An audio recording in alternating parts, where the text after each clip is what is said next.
The personal gas detector is on and its main screen is displayed. It contains the real-time readings for 4 gases, as well as the current time in training. Press the settings button to view the low and high exposure limits.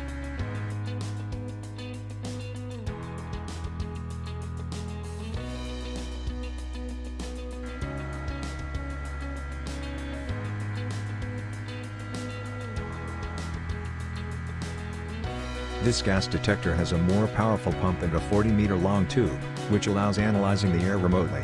This way, the operator doesn't put himself in any danger while monitoring the gas readings. Press and hold the power button for 3 seconds.